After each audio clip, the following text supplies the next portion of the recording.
Good day everyone and welcome back again to my page and my channel. So kung saan man po kayo nanonood ngayon, magandang araw po sa inyong lahat. So of course, for those who don't know me yet, sa mga bagong salita po sa page and channel natin, I'd like to introduce myself kasi yung iba of course hindi pa ako kilalang iba naman po, maaaring napadaan lang po para manood ng video ngayon. Ako po si Doc Fee Atencio and I am a general practitioner who is focusing on nutrition and lifestyle modification, especially in managing metabolic diseases. So today's topic is actually an opening episode po for our Nutrition Month as we celebrate July as National Nutrition Month. And uumpisahan natin sa pamamagitan ng pagdidiscuss kung ano nga ba ang wastong nutrisyon and what should be a good nutrition. I know that some health practitioners, some of my colleagues would be wondering, no, why am I discussing nutrition? And some of them may even claim na I should not be discussing this. Of course, I am not a nutritionist dietitian. So that's a disclaimer already. I am not a nutritionist dietitian, registered nutritionist dietitian. My pre-med is nursing. Wala naman pong intensive nutrition lectures sa nursing and even in medical school. But to tell you honestly, I have spent 5 years of my life since 2019 researching about nutrition, especially proper nutrition na talagang beneficial sa mga tao na may inflammatory disorder at metabolic disorder or disease na ang kadahilanan nun ay nagsasuffer din kasi ako doon. So, meaning, this is actually like a last resort for me because basically, I have done everything I know I could that is aligned with the clinical practice guidelines set in the profession where I belong. I have already exhausted the medications. I have already exhausted all other therapeutic advices that I could get and I know. But to no avail, hindi siya nag-work sa akin. So, the last resort is actually to find what's missing, to find where I needed to focus the most. And maybe it's not the medication. Maybe it's not actually finding that the therapeutic na pharmacologic. Maybe it has something to do with my lifestyle practices. Maybe it has something to do with my nutrition habit. Maybe it has something to do with the nutrition and all other things aside. And to tell you honestly, my husband and my sister-in-law were both registered nutritionists and dietitian. Na kung titignan din natin, they actually gave me a meal plan before when I was diagnosed as pre-diabetes. And at the same time, hindi lang nagbigay, kundi nagbantay pa. So, I was exclusively nabantayan ng asawa ko, of course, because every day, kasama ko siya. But I did not improve much. And dito ko din natanong sa sarili ko, am I really the problem? Like, am I failing the diet that was prescribed for me? Or baka naman yung diet, yung nagfe-fail sa akin, maybe it was the diet that is actually failing me when it is supposed to be helping me. Because that's how it is. That's the reason why it was formulated for me by my husband and my sister-in-law. Because with their own knowledge, it is supposed to be a meal plan that's gonna help me with all my problems. Because I've been suffering from pre-diabetes. I have gastrointestinal tract issues. Um, I have irritable bowel syndrome. I have gastroesophageal reflux disorder. I have PCOS. I'm obese. Everything. I have it. So, name it, I have it. So, kung merong isang tao na I think dapat mas magbe-benefit sa medisina, ako yon. Kumbaga, one of the reason why I became a doctor is because I was a sickly child and I really wanted to know what's gonna help me because I am so sick. So there are actually lots of strategies, no? When it comes to diet and nutrition, there are lots of diet strategies that you can find in the internet. may South Beach diet, may Mediterranean diet, may Atkins, may paleo diet. So everything labeled. May extremes. There are vegans and carnivores. These are extremes.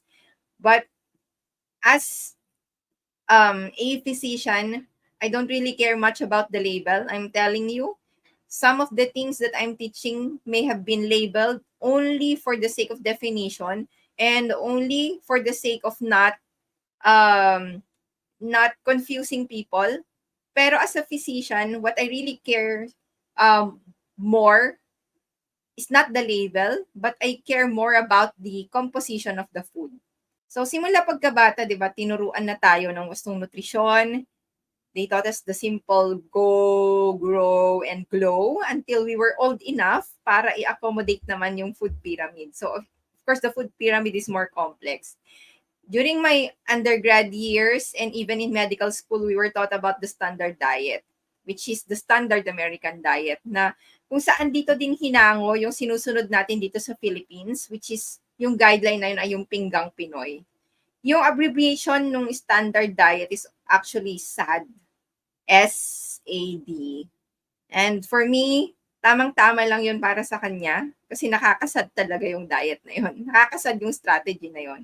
So, that is an honest, not only an opinion, but an honest na insight because I have seen a lot of people who is failed by this type of diet.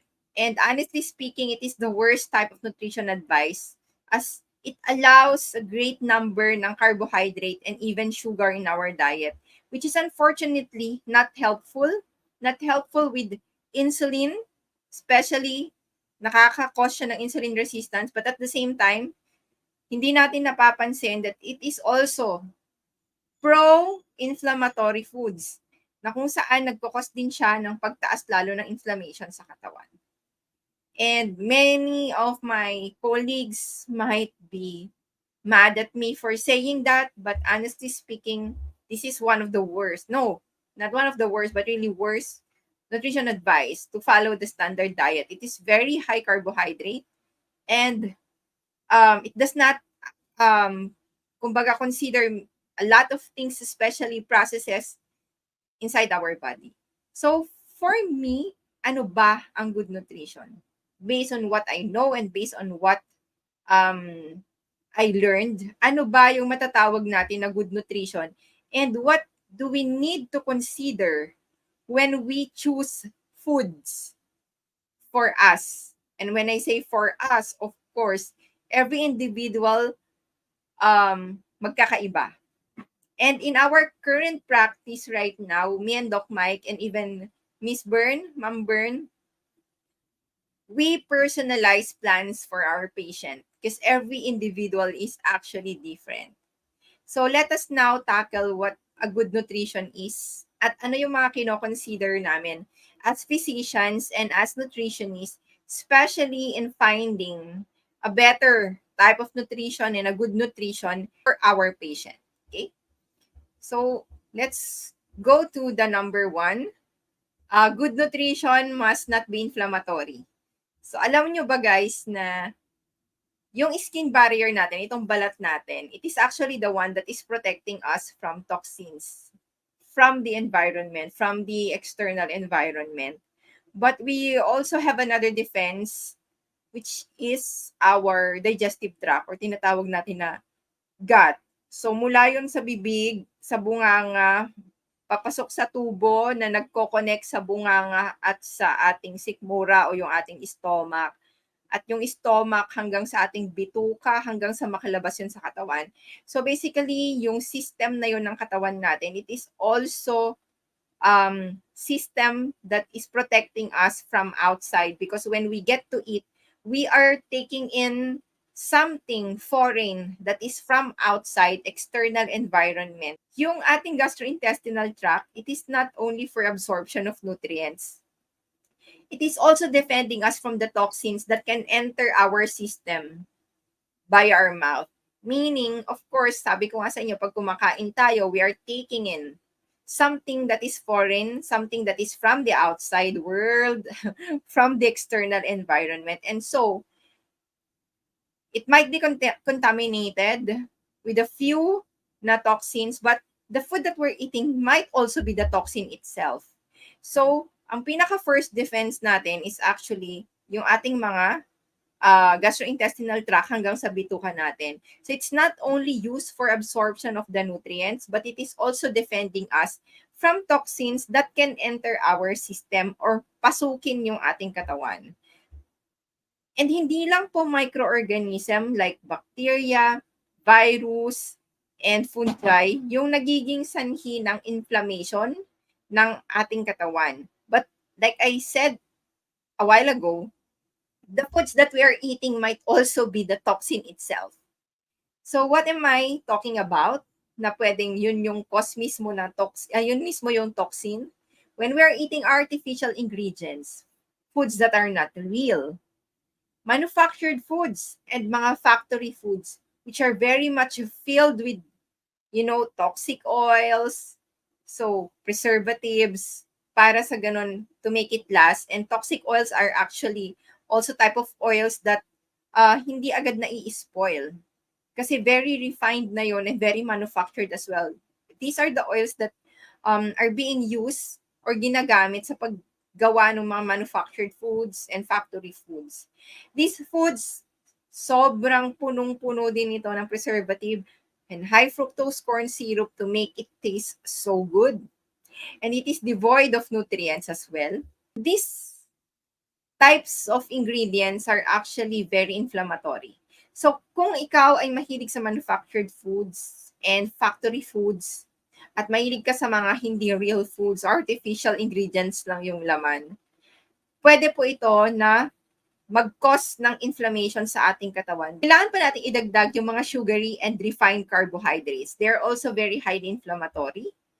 And it is inflammatory in our gut, meaning it is also inflammatory for our body and our system. Let us also not forget that we have anti-nutrients. So yung anti-nutrients na yan, wala yan sa karne, meron yan sa plants. Pwede yang mag-build up sa katawan if our body doesn't know how to process it. Or kung sakasakali naman na kaya ng katawan nyo na iproseso yon. But if you're consuming it on a very high level, and at the same time, for a chronic period of time, ibig sabihin sobrang dalas na sobrang tagal pa, na kinokonsume nyo yung matataas na amount ng mga yon, pwede pa rin siya mag-accumulate sa katawan more than what our body can actually afford. So, each person has different way ng processing kasi ng food. Some can tolerate more, some would react to less. And in terms of toxicities, may sinasabi sila, di ba, na it's the dosage that maketh the poison. Pero hindi lang yun eh. It is also the frequency and the duration of our consumption that will eventually override the body's innate capacity to repair. So meaning, maybe you feel like the dosage that you are taking in right now, hindi pa siya nagkakaroon ng effect sa katawan nyo ngayon, but it doesn't mean it will not have an adverse effect in the long run, because time can only tell. It's a matter of when, it's a matter of how much. So yun lang yung hihintayin natin. Okay? So a good nutrition, like I said, must not be inflammatory. At ano yung mga food na hindi inflammatory? Food that has no toxic oil, minimally processed, walang mga matataas na sugar, at wala rin masyadong mataas na content ng carbohydrate. Hindi dapat sila refined carbohydrate. Wala din po sila dapat mga madaming preservatives, and at the same time, it must not be manufactured and factory created foods. Another inflammatory foods are some plants. So you have to find out kung saan kayo nagkakaroon ng inflammation. Kailangan yung malaman kung saan kayo may sensitive, kung ano yung mga anti-nutrients na kung saan nagre-react kayo kaagad, para alam ninyo kung i-include nyo siya as part of your good nutrition. Okay? Next would be, a good nutrition must not be spiking your blood sugar. Of course, alam naman nating lahat na when we eat, the macronutrients, which are the carbs, the protein, and the fat, will still have a glucose effect, or meron pa rin siyang pagtaas ng blood sugar.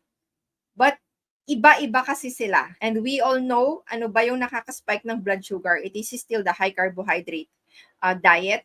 And if you're eating like a large amount of high carbohydrate, it will still spike your blood sugar. And we don't want that, because a good nutrition must not be spiking your blood sugar, so that it will not also spike your insulin. So that hindi ka din magkaroon ng condition na tinatawag na hyperinsulinemia. Because if you keep on eating also a type of diet or type of food that is continuously spiking your blood sugar, it is also continuously triggering a spike of your insulin. And if you are continuously triggering a spike of your insulin, you will develop hyperinsulinemia, and therefore, marami kayong mga adverse reaction and even mga damages na pwedeng ma-acquire dahil sa hyperinsulinemia. So it may lead to a lot of problems before you even become diabetic, because we all know na ang paniniwala, pagka-insulin, ang problem or insulin resistance, diabetes lang, but not. Meron tayong conditions na hyperinsulinemic ka pa lang, nag-uumpisa na siya. So you will experience hypertension, you may experience other forms of inflammation, pwede kayong magkaroon na agad ng obesity, pwede na kayong magkaroon agad ng iba pang problema aside from diabetes. So a good nutrition must be keeping you away from all these problems. It must be keeping you away from the insulin resistance and even the hyperinsulinemia itself. So another thing that you need to know, a good nutrition must provide sufficient and efficient source of energy. Ano ba yung ibig sabihin ng sufficient and efficient source of energy? Magkasama yan. Meron kasing mga pagkain na, yes, sufficient siya na energy ang kayang ibigay, pero hindi siya efficient source. And when we say efficient source, it must be a type of energy that could keep us going for a very, very long time. So, ibig sabihin dapat kaya niyang isustain yung ating energy ng matagal, dahil may ibang mga type of food na kung saan, and macronutrients na kung saan, madali silang kuhanan ng enerhiya, madali silang masunog, pero madali rin silang maubos. Therefore, after a while, kaunting oras lang, magugutom ka na ulit or maghahanap ka na ulit ng food. And at the same time, wala ka ng energy. And actually, that is one of the things that makes you sluggish. Yan din yung isa sa mga rason kaya minsan na parang wala kang lakas para gawin dire-diretso yung trabaho mo kasi nanghihina ka. So when we say a good nutrition must provide sufficient and efficient source of energy, dapat na isusupply na niya yung tamang amount ng energy, but at the same time, hindi din siya yung tipong mabilis maubos para kaya niyang isustain yung pangangailangan mo ng enerhiya. When we study about different macronutrients, we can actually learn that carbs and protein gives about 4 calories per gram, and fat is giving 9 calories per gram. So dito pa lang alam nyo na agad na mas mataas na source ng calorie ang fat. But at the same time, if we study further kung paano sila nababurn, carbohydrate is actually mas madaling maburn, but at the same time, mas madaling maubos. But when it comes to fat, mas matagal siya na i-burn, but at the same time, mas matagal din siyang maubos. So you must actually select kung ano ba talaga yung dapat kainin para alam din ninyo kung ano ba yung mas magandang source of energy ninyo. And a good nutrition, again, must provide sufficient and efficient source of energy. Fourth, good nutrition must provide satiety. Big sabihin, ang good nutrition, dapat napaparanas niya sa inyo yung satisfaction and at the same time, yung kabusugan. Okay? Iba yung satisfaction sa pleasure. May mga tao na they find the food pleasurable, but they cannot find it satisfying and filling. And some foods may be pleasurable, pero hindi sila nakakabusog. And yun yung kailangan na hanapin ninyo sa nutrition na ginagawa ninyo. They must provide satiety. There are foods that are actually, when we say empty calories, no? Big sabihin, nakakain nyo sila, kulang sila ng nutrisyon, kulang sila ng mga essential nutrients na kailangan ninyo.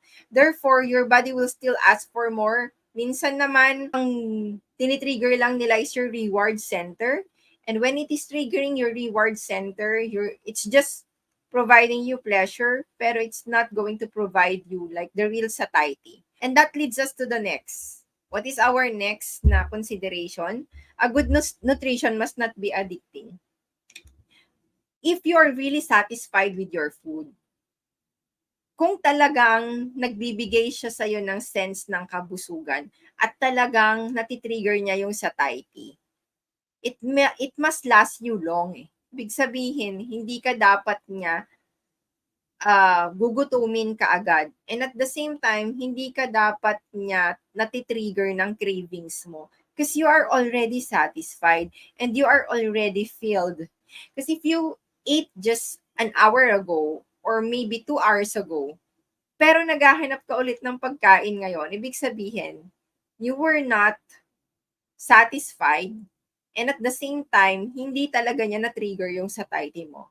But the worst case scenario is if that food is actually just opening up your pleasure center or your reward center to a point na kapag inopen up niya yon, it will make you ask for more.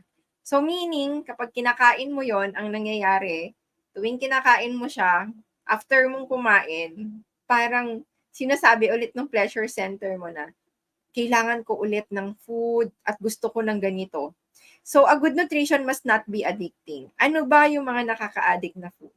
Ibalik natin sa umpisa. Actually, the processed food, the factory foods, mga gawa sa mga factories, they are very addicting because they are made to be that way. Ginawa talaga sila para gawin tayong addict. Ibig sabihin, hindi naman din sila kikita if hindi mo i-crave yung food. Hindi din naman sila kikita if hindi ka ma-entice sa food. But at the same time, hindi sila kikita kung hindi mo hahanap-hanapin yung kanilang mga products. So these foods, agad-agad, alam na natin, hindi sila part ng good nutrition. So we must not be eating processed food. We must not be eating factory and manufactured foods. At the same time, if you are eating, for example, a high carbohydrate diet, foods na sobrang taas ng refined carbs and sobrang mga matatamis, they have an effect to the reward system na mas malakas kesa sa satiety center. What triggers the satiety center is actually mostly protein and to a lesser degree than protein, it is fat. But carbohydrate, hindi masyado. The carbohydrate is actually more sa pleasure center and reward center. So if you're eating like mataas ang carb for the whole day, tapos madalas pa, you are just lighting up the bulb in your reward center, and in the long run, pwedeng mag-develop ka ng addiction. And a good nutrition must not be addicting. So, it is actually the choices of our food that is determining whether we can be addicted or not. Idagdag pa syempre sa personality.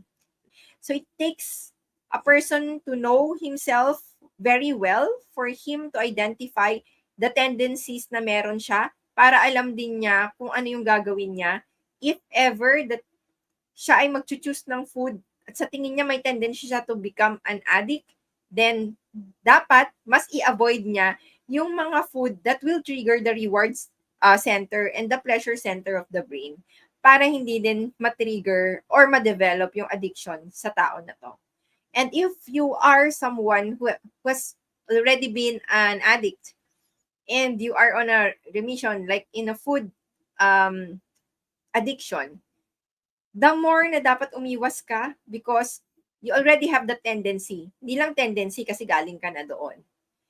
You must be practicing a good nutrition na kung saan alam mo din na hindi na matitrigger yung reward center mo at hindi na niya ulit i-open up yung cravings mo or i-open up yung addiction. Okay? And, of course, lastly, a good nutrition must promote bodily processes and function. Ano ba yung sangkap para sa gano'n ang katawan natin ay mag-function ng maigi? Ano din ba yung sangkap para magpatuloy ang proseso ng katawan natin? Because we all know, ang ginagawa ng katawan natin madami.